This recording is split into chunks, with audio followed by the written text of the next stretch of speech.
नमस्कार। हिमवंती मीडिया में आपका स्वागत है।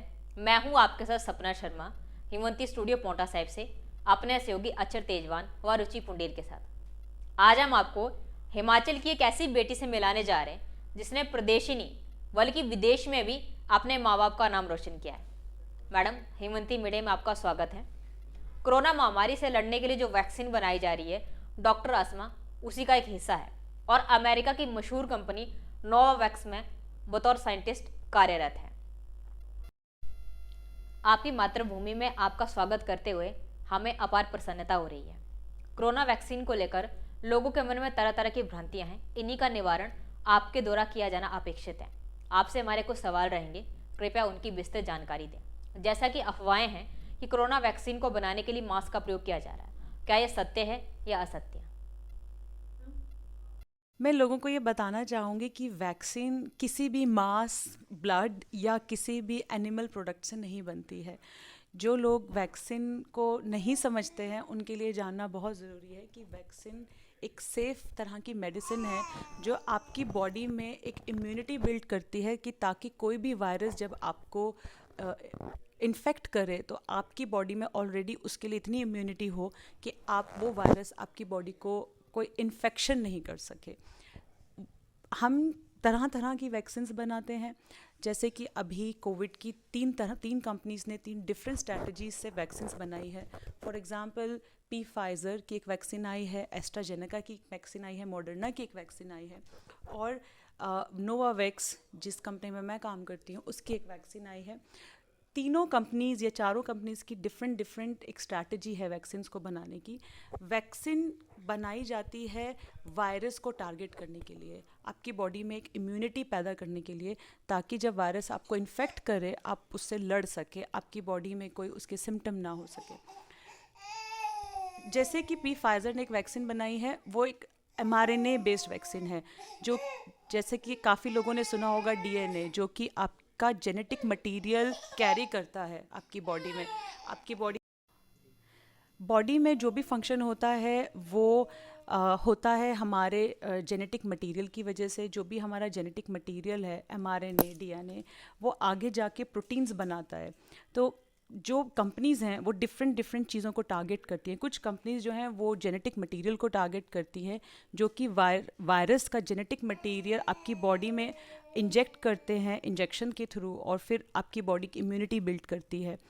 हमारी company for example protein inject करती है, जो कि कोविड वायरस है उसके पास एक ऐसा प्रोटीन है जिसे कि हम स्पाइक प्रोटीन कहते हैं, जो प्रोटीन आपके बॉडी सरफेस पे आकर और प्रोटीन से बाइंड और तो जो वायरस होता है वो अपना जेनेटिक मटेरियल जो है होस्ट के अंदर, इस वक्त होस्ट एक इंसान है, हम लोग हैं, हमारे अंदर भेजता है और उसको हमारे जेनेटिक मटेरियल के साथ एम्पलीफाई करता है, मतलब कि उसको और बढ़ाता है ताकि वो वायरस बॉडी में इकट्ठा हो सके और फिर आपके अंदर कोई भी सिम्टम्स पैदा कर सके, जैसे कि खांसी, ज़ुकाम, बुखार। तो जब वैक्सीन्स बनती हैं वो वैक्सीन टारगेट करती हैं वायरस की उस मशीनरी पे जो कि वो एक होस्ट में इंजेक्ट करता है। तो वो शायद डीएनए भी हो सकता है, वो आरएनए भी हो सकता है और वो प्रोटीन भी हो सकता है। इस वक्त जो हमारी कंपनी काम कर रही है वो स्पाइक प्रोटीन, जो प्रोटीन रिस्पॉन्सिबल है कोविड वायरस को इन्फेक्ट करने के लिए, उस पर काम कर रही है। तो हम उस वायरस की वो जो प्रोटीन है उसको सिंथेटिकली बना रहे हैं और एक एडजुवेंट जो कि इम्यूनिटी बिल्ड करेगा बॉडी में, उसके साथ मिलाकर एक नैनो पार्टिकल बनाकर बॉडी में भेज रहे हैं ताकि वो हमें ऑलरेडी प्रिवेंट कर सके वायरस से। तो क्या होगा कि जब ये वैक्सीन हम बॉडी में इंजेक्ट करेंगे, हमारी बॉडी के पास ऑलरेडी एक इम्यूनिटी बिल्ड होगी जब वायरस अटैक करेगा, और हम जब वायरस अटैक करेगा तो हमारी इम्यूनिटी इतनी स्ट्रांग होगी कि कोई हमारे अंदर सिम्टम्स नहीं हो पाएंगे। इसी तरह दूसरी कंपनीज डीएनए और एमआरएनए को यूज़ कर वैक्सीन्स बना रही हैं, लेकिन इन वैक्सीन्स में कहीं भी कोई मांस, कोई ब्लड या किसी भी तरह का एनिमल प्रोडक्ट यूज़ नहीं होता। ये सब वैक्सीन्स जो हैं वो रिसर्च के थ्रू लैब्स में टेस्ट होती हैं और हम उनको डिफरेंट तरह से बनाते हैं। वो उनको फॉर्मुलेट किया जाता है और फॉर एग्ज़ाम्पल सीरम इंस्टीट्यूट जो है वो उनको मैन्युफैक्चर करती है और फिर हम लोगों तक पहुंचाती है। जो लोगों के दिलों में इस वक्त एक मिथ पैदा हुआ है कि मुस्लिम इस वैक्सीन को नहीं यूज़ कर सकते या डिफरेंट धर्म के लोग इसे यूज़ कर, ऐसा कुछ भी नहीं है। मेरा अपने भाई बहनों से ये अनुरोध है कि ऐसी फालतू की अफवाहों से दूर रहें।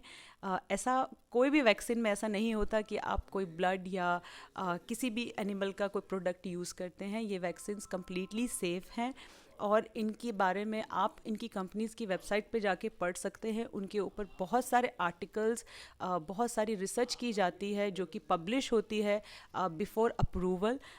कोई भी वैक्सीन्स मार्केट में आने से पहले बहुत बड़े प्रोसेस के थ्रू गुज़रती है। गवर्नमेंट ऑफ इंडिया या गवर्नमेंट ऑफ यूएस या एफडीए जो है, ये ऑर्गेनाइजेशन इन वैक्सीन्स को एक रेगुलेशन के बाद मार्केट में लेके आते हैं, तो दे आर कम्प्लीटली सेफ़।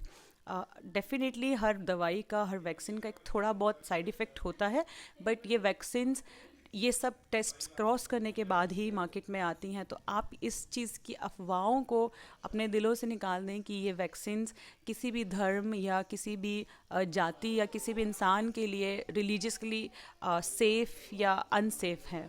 तो प्लीज़ इन वैक्सीन्स के बारे में पहले ठीक से पढ़ें, उनके बारे में जानें, समझें, अपने डॉक्टर्स, अपने मेडिकल लोगों से पूछें, उनसे समझें कि वैक्सीन क्या है। हम लोग पोलियो वैक्सीन्स भी लेते हैं, बचपन से आज तक बच्चों ने पोलियो वैक्सीन ली है, हेपेटाइटिस सी की वैक्सीन ली है। ये वैक्सीन भी उसी तरह काम करती है और कम्प्लीटली सेफ़ है। अभी आप मिले डॉक्टर अस्मा से। डॉक्टर अस्मा ने बताया कि कोरोना वैक्सीन को लेकर जो भी भ्रांतियां हैं वो पूर्ण रूप से असत्य है। कोरोना वैक्सीन में किसी तरह के मास्क का प्रयोग नहीं किया गया है। यह वैक्सीन पूर्ण रूप से सुरक्षित है और उपयोग में लाने योग्य है।